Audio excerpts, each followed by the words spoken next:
Juhani, one of the main takeaways it seems from your paper is that a lot of the return anomalies or factors that we hear about so often might be spurious. Before you talk about whether or not they're spurious, tell me a little bit about what prompted the paper. Why is it that you wanted to examine factors? Why was this of interest? What sort of issue or problem did you see? Yes, that's right. So the motivation for this research was the idea that we have so many factors out there, and there's the belief that maybe some of these factors have been data mined. Mm-hmm. We are going to get back to that probably in a moment, but the idea would be that these are actually not real things in data. And people had started looking at this issue, but there were some limitations in how they were doing it. And so in this paper, we tried to look at using some very new data to try to look at the same question from a different angle and see what kind of story those historical data would tell us. And it seems like one of the reasons, or maybe the primary reason why you wanted to use some new data was to get some out-of-sample results in comparison to the in-sample test. Can you talk a little bit, or maybe just literally define in-sample versus out-of-sample for me? Oh, okay, perfect. So any study, of course, it's going to be limited by some historical data. So if we take some kind of classic study like Fama French 1992 paper, it's a very well-cited paper that talks about size and value. And what they did is they took monthly stock returns from 1963 to 1989. And so all the results in the paper are based on that one splice of data. And that would be known as the in-sample period. The question then would be, well, how well does this thing perform out of sample when we step outside the 1963 to 1989? And you can do it in two ways. You can look at the data that accumulated after the 1989, like post-discovery sample, or you can go backwards in time before 1963. But anyway, the idea would be to not look at the same data that the original researchers looked at, but look at the data that's outside from that period, the out-of-sample data. So that's a way to confirm whether or not the finding is actually true or robust, whether it's actually significant. Is that correct? Yes, that's correct. So just to define the data mining concern, if we can go in that direction, the idea would be that we can never be sure if something is real or not. Like it's never like 0-1 definition. It's always going to be a probabilistic statement. We can say that there's 5% probability. Let me be more specific. We always have to set some kind of null hypothesis that we're testing. And when we look for factors, the null would be to say that there's no effect. Then we go to the data and we can make a probabilistic statement of how likely it would be to see data like this if there's no effect. So when we often say something about t-values, t-value being greater than 2, or p-value being less than 5%, it means that it would be unlikely to see an effect like this if the effect wasn't real. So often the threshold for significance has been the 5% threshold. It says that when we find an effect, there's 5% probability that the effect is not real. It just happened by luck. So that wouldn't be a big mistake that we make. The problem in data mining would be that when many people try different things, the 5% kind of adds up. If you try 100 different things, 5 things are going to look great by luck. If you try 10,000 different things, 500 things are going to look real, even though they just happen by luck. And it's not that any one researcher tries many different things. It could be that all the researchers collectively have this huge incentive to find something that works. And they're kind of independently doing this massive amounts of data mining. So it could be that many things that we have found are just not real. So is the argument then that the test that we've been accustomed to seeing in the industry historically, t-stat of 2, p-value of less than 0.05, is the argument that those are valid for a single test, but maybe less valid with increases in computing power? What's the argument as to why the old tests might no longer be sufficient?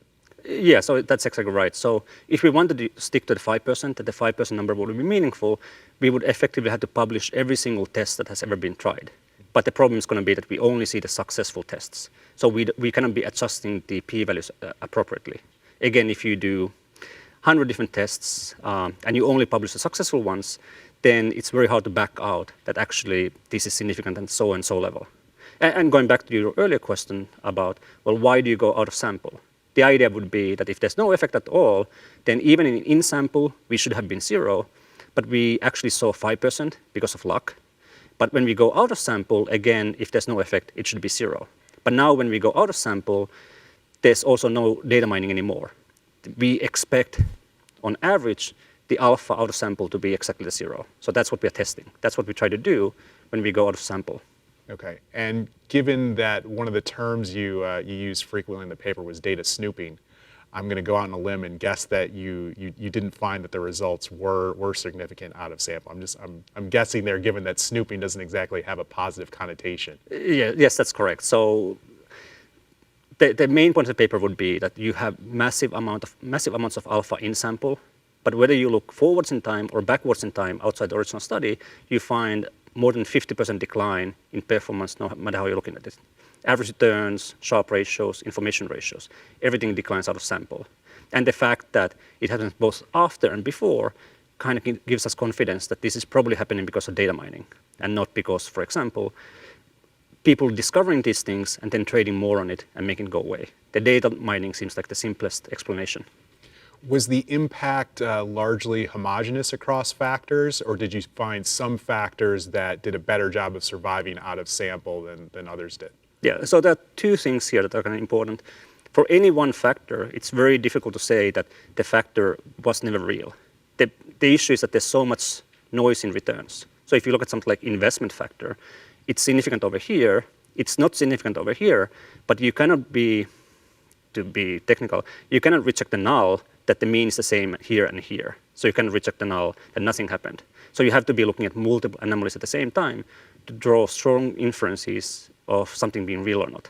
So that's why in the paper we look at the large number of anomalies. Then we're going to have more power to say that really in sample is high, this is much lower, and this is much lower before discovery. Going to individual factors, in some cases it does look like some things are far less powerful out of sample than in sample, even when you account for the fact that there's lots of noise in returns. Investment would be one of those. The idea that firms that invest conservatively have much higher returns than firms that invest aggressively.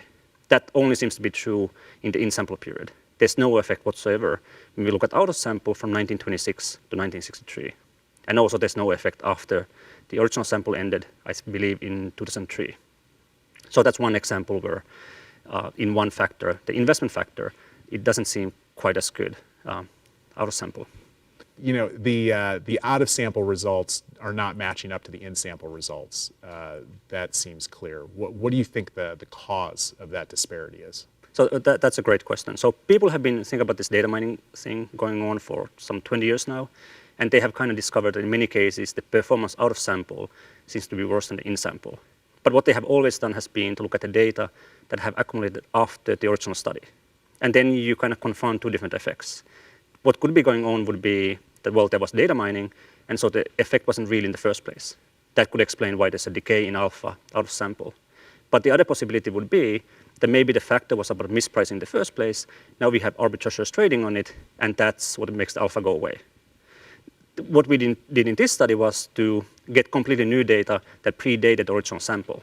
So for historical reasons, most studies always use data starting in July of 1963. Because Standard & Poor's set up the Compustat in 1962. So people never go beyond that wall. But we collect the data from Moody's manuals going back to 1910. And so we had this fresh, really long sample. And the benefit of going out of sample in this direction was that now it's going to be clearly about data mining. Because you could always argue that after discovery, okay, you're going to have more arbitrageurs. But if you go before discovery, of course, people couldn't possibly have known about this stuff. So it's more cleanly a test about the data mining. And the fact that we find the same effect going post-discovery and pre-discovery, again, kind of gives us the confidence that this is probably about data mining and not about arbitrageurs, kind of like destroying the predictability in returns. No one was trying to arbitrage momentum away in the 1930s. Yeah, I think that's safe to say. That paper had not yet been written. Yeah. One of the topics you hit on at your advisor symposium presentation was the impact of the date that the factor was discovered on its recent returns, or maybe more correctly, more recently discovered factors, the recent returns are still within sample. Did you see a similar dynamic when you were working on this paper, more recently discovered factors, the out of sample period was very brief. Did that have an impact on the robustness of the factors that you tested? In that case, you run into the issue of how can you actually test it? Little out of sample. Yes, because no matter what number you see out of sample, you're not going to have any power to say if it's different. So that would be the limitation, trying to see it that way. so we couldn't really look at it. But again, the benefit for us was that we have so many different factors that when you put all of them in the pool, then you can draw kind of stark inferences. It feels like one of the big takeaways for me is that I should be skeptical when I see a new factor introduced. I should look at excess returns with a skeptical eye. What do you think the key takeaways from the paper should be? Yeah, that's right. There would be maybe two takeaways. One of them would be that there's going to be significant decay in alphas after discovery. So if somebody gives you a new factor, you probably want to shave something like 50% of your estimates, how profitable it's going to be out of sample. Now, of course, the ideal thing to do would be to actually identify the factors that are real and those that are not. But that's exactly the whole point, that we really cannot do it. What we can say in the paper is that some of the factors are real, others are not real. That when we look at all of them in a pool, we can say that about half of them are fake, but we don't know which ones should be trusted and which shouldn't. But your conclusion is exactly right, that when you invest in anything new, you want to be quite cautious, because it might turn out to be one of the ones that doesn't hold up in the future. Great. Thanks, Juhani. Thank you.